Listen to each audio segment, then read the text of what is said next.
တင်းငွေလေးမနဲ့ပေါ့နော်နဲ့၄နိုင်ခွဲလောက်ရှိပေါ့ကျွန်တော်ထောက်ကျစစ်တင်ညာကိုနေမှုအတွက်ကိုစပိန်တွေကိုလေရှိမရှိကောင်းမကောင်းဘာညာစီရှောင်းပေါ့အားလုံး9စီးပေါ့ကိုစောကြီးမလာသေးလို့စောင့်ရင်းနဲ့စောင့်နင်းသွားတယ်ပေါ့ဗျာတန်လန်လန်းပေါ့တန်လန်လန်းပေါ်ရင်တော့စပြီးထွက်တာပေါ့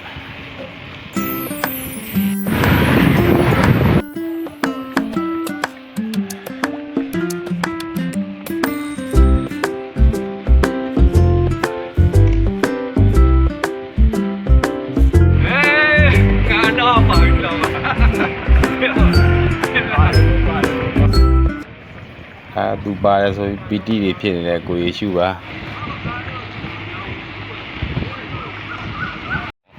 ခီလန်တရားပြုကံပေါင်းရှိတော့ရောက်ပြီဆက်နေမယ်စပိန်စီးတာအနည်း20မကတော့ဘောနော်အခုမှပြန်စီးတဲ့ခါကျတော့မောရတယ်2မိုင်3မိုင်လောက်ပဲနင်းရအောင်ပဲထင်ပြီးတော့တော်တော်မောနေပြီကျွန်တော်မတရားလေးဖြစ်အောင်ကိုဖုန်းလေးကိုထုတ်ပြီးတော့ပဲဗီဒီယိုလေးဓာတ်ပုံလေးရိုက်ခဲ့ပါလေဗျာမောတယ်ဗျာတော်တော်ကြီးမောတယ်အဲဒါလည်းနင်းပါမယ်ဆက်ပြီးတော့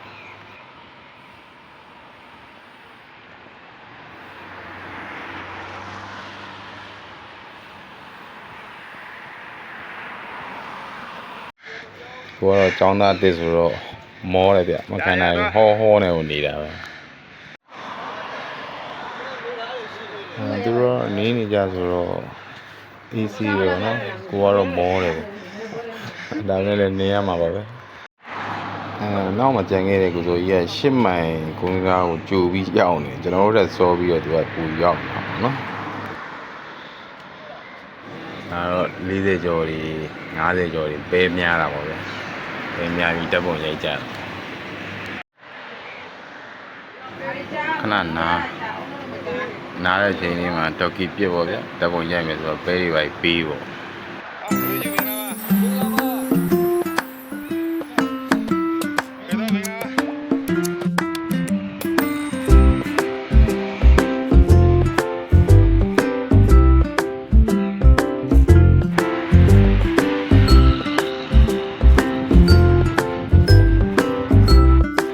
မောလို့ဗျထပ်ပြီးနားအောင်မယ်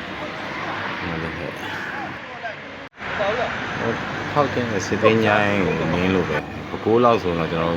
ညအိတ်နေရမယ့်အနေအထားမျိုးရှိတယ်ကျွန်တော်နားပုံနေတယ်ကျမ်းမာရေးအတွက်ဆိုတော့လဲနားနေပေါ့ဗျာတက်တန်းတူးတာပေါ့စွတ်နေရင်လဲတက်တန်းတူးနေမှာဆိုပြီး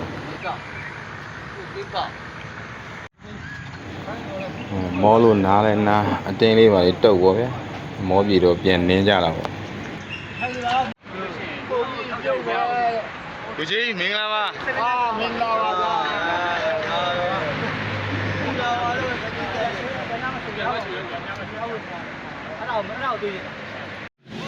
လူဆောင်ရင်တော့ကော်ဖီလေးတောင်းရင်းနဲ့ YouTube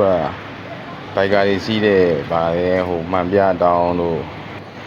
ချောင်းသားတို့ဝေးဆောင်တို့တန်လင်းတို့ကြိတ်တီးရိုးတို့တွားမယ်လို့ပြောတာပဲစစ်တင်တိုင်းနေတာတော့မှကျွန်တော်တို့မှတ냐ကြီးလောက်နေရမယ့်အနေအထားမျိုးလေမောပြီမယ်လေပျော်ဖို့တော့ကောင်းပါလေဒီလိုအများနဲ့အုပ်စုနဲ့နေရတဲ့ခါကျတော့နေရတဲ့လူတွေလည်းကိုယ့်တဲ့အသက်ကြီးတဲ့လူတွေဆိုအဲ့ဒီမှာကိုကအမောမကန်နိုင်မောနေကိုကအမောဆုံးပြည့်တလားလုံးလည်းမင်္ဂလာပါလွယ်လို့ကျွန်တော်ဘာမှမပြောတတ်တော့မင်္ဂလာပါပဲလုပ်နေရတာပေါ့ဗျာပျော်စရာကြီးပေါ့နော်မောတော့မောတာပေါ့အဲ့နဲ့ပြောဖို့ကောင်းပါလေပတ်တိုင်းတော့စီးမှာပါကျွန်တော်တို့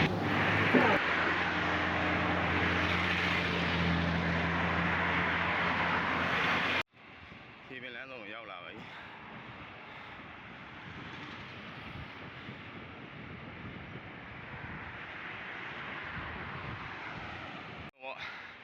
ခေပင်လမ်းဆုံးတော့ရောက်ပြီခင်ဗျမောနဲ့ပဲနင်းလာခေပင်လမ်းဆုံးတော့ရောက်လာပြီခေပင်လမ်းဆုံးတော့လဲမိပိုက်မမိလဲမိတယ်ဆိုပြီးတော့ရက်ပြီးတော့နားလိုက်တော့တာပဲ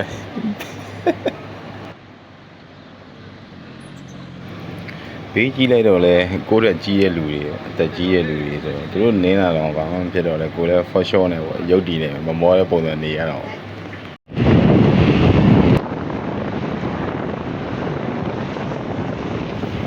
သူကတော့ကျွန်တော်တို့ရဲ့အဖွဲ့ကောင်းဆောင်ကြီးပေါ့ဦးကြည်ပါသူကတော့နင်းနိုင်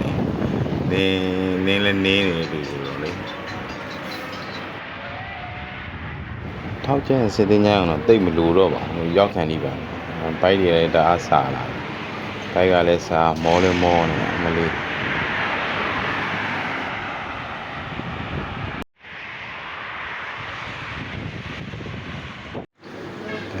ကြောက်ပါပြီ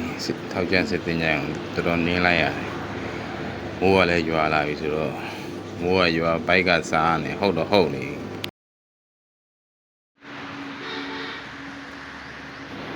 မတရားတပ်ပုံလေးတွေရိုက်တယ်ပေါ့ဗျာအလှတပ်ပုံတော့မဟုတ်တော့ပါဘူးဟိုလေးထက်ရွယ်နေကြတော့လေတနာရီခွဲလောက်တော့နင်းလိုက်ရတယ်ထင်တာပဲ4နာရီခွဲ5နာရီလောက်အိမ်ကထွက်တယ်ပေါ့4နာရီခွဲပေါ့နော်4နာရီခွဲ5နာရီခွဲ6ခွဲဆိုတော့ဟိုတနာရီခွဲ2နာရီလောက်တော့ကြာသွားတာပေါ့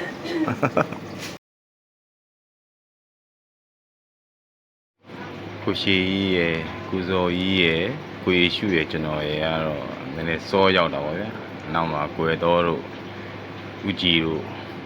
ဒေါက်ကီတို့ကြံသေးတယ်ပေါ့ဗျာ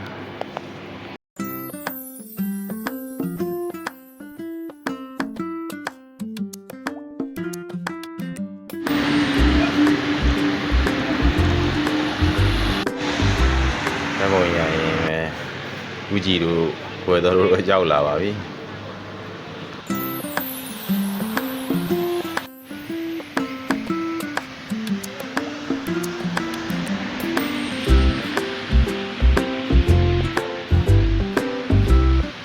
လူစုံသွားပြီပေါ့လူစုံတော့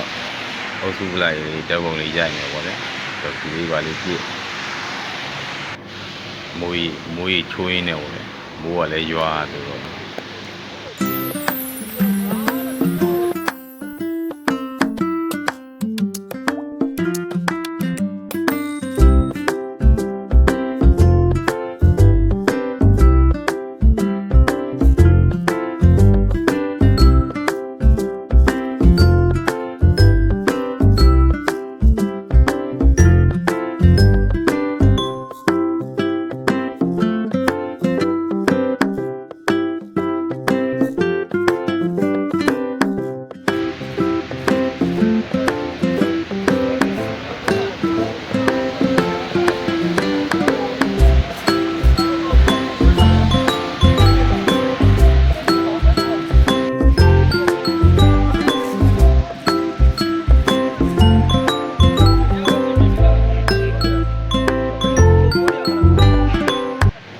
မိုးကလည်းတဖြည်းဖြည်းနဲ့တဲလာတော့ဘိုက်တွေလည်းစားအဲ့တော့လက်ဖေးဆိုင်ကို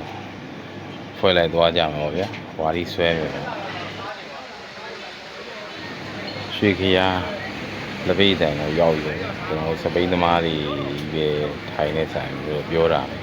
ဒီမှာကျွန်တော်ထိုင်တော့သမင်းကြော်တွေပါလေဆွဲတယ်ပေါ့ခဏနာစားတော့ပေါ့ဗျာဟုတ်တယ်ဗျစပိန်သမားတွေနေဦးပဲပေါ့နော်စီးကြတယ်လို့အများကြီးပဲဒီဆိုင်မှာထိုင်ကြတယ်ပေါ့ဘ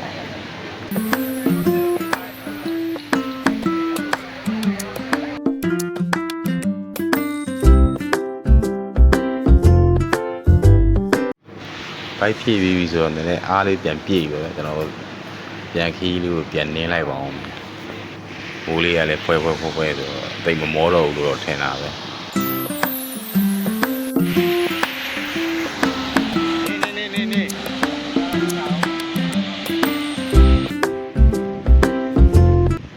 မိုးကလည်းကောင်းစပင်းရလည်းနင်းလို့ကောင်းဆိုတော့ကျွန်တော်ဆရာကြီးဦးကြီးကအပြန်သေးဘူးတဲ့နောက်တစ်နေရာထပ်သွားမယ်ဆိုပြီးတော့ကျွန်တော်တို့သူခွဲနောက်ကိုလိုက်သွားတယ်ပေါ့ဗျာဝေရှူကတော့သူ့အကြောင်းကိစ္စရှိသေးလို့ဆိုပြန်သွားတယ်ပေါ့ရွှေနှင်းစီလမ်းထဲကဝင်ပြီးတော့မင်္ဂလာကံကိုရောက်ပါတယ်မင်္ဂလာကံမှာလည်းခဏနာတပ်ပုံလေးပါလေးကြိုက်တာပေါ့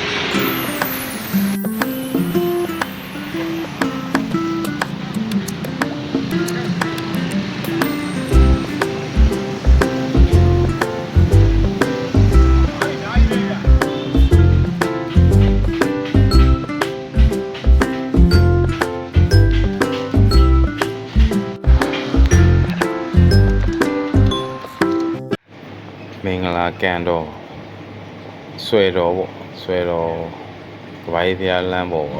ဆွဲတော်ပေါ့အဲ့ဒီကိုပြန်ထွက်ပါဆိုတော့အဲ့ဒီကန်လေးကိုမြင်ခိတနာပါလေ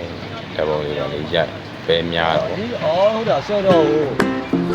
အားများတယ်ဒီလောက်ကြီးချစ်စရာလေးကိုဒီပြန်တဲလို့ပြောမတဲတယ်ဟာပါလာရတယ်နော်ရာသီကအဲ့ဒါရာသီကအားပါ ရ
ှိတာပေါ့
ဆွဲတော်အဲ့ရင်တော့ကျွန်တော်တို့ဟိုဟာပေါ့ဟို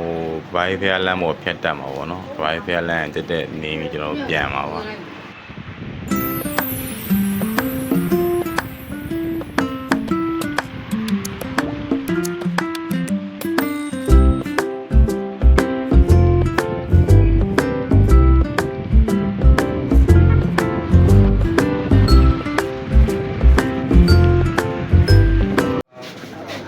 ဒါတော့ကျွန်တော်ပါသူကတော့ကျွန်တော်တို့ဖွဲ့ရဆရာကြီးဦးကြည်ဖြစ်ပါတယ်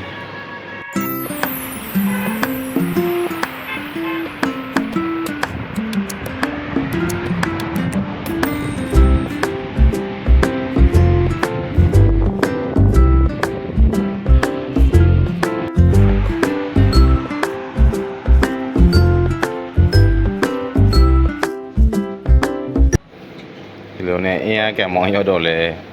အပေါ့သွားမယ်ဆိုပြီးတော့ကံမောင်ပေါ်တက်လိုက်ပါသေးတယ်ဗျာ ဒီတော့လားအချစ်အများဆုံးအိမ်နာပေါ့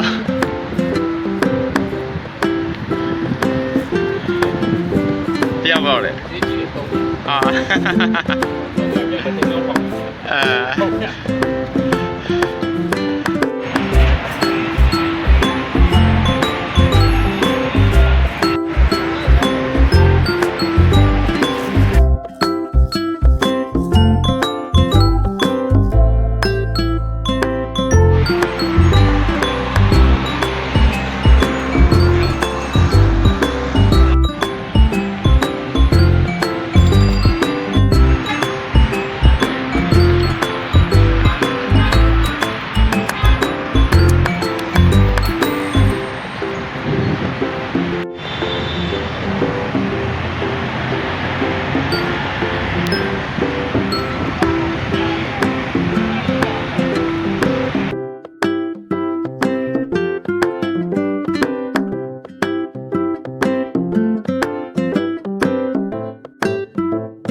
ဒါစပိတ်မတဲ့အခန်းပေါ့ဗျာ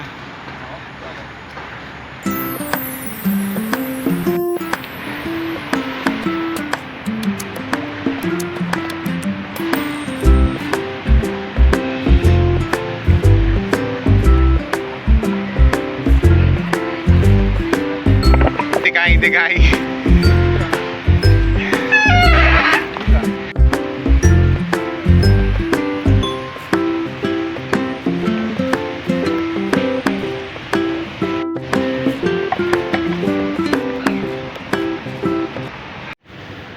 မြန်မာပလာဇာ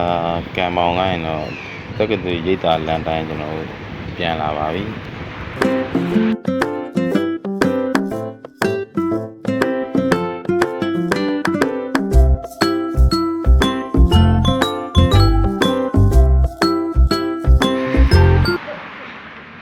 ဒါစင်တွန်းပေါ့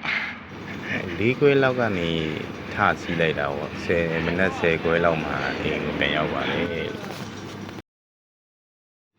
ခုဒီဗီဒီယိုလေးကလည်းကို Android ဖုန်းလေးနဲ့ကိုရိုက်ပြီးတော့ဒီဖုန်းလေးနဲ့ပဲဗီဒီယိုလေးလုပ်ပြီးတော့ကိုအမှတ်တရလေးကိုတင်စီထားတဲ့ဗီဒီယိုလေးဖြစ်ပါတယ်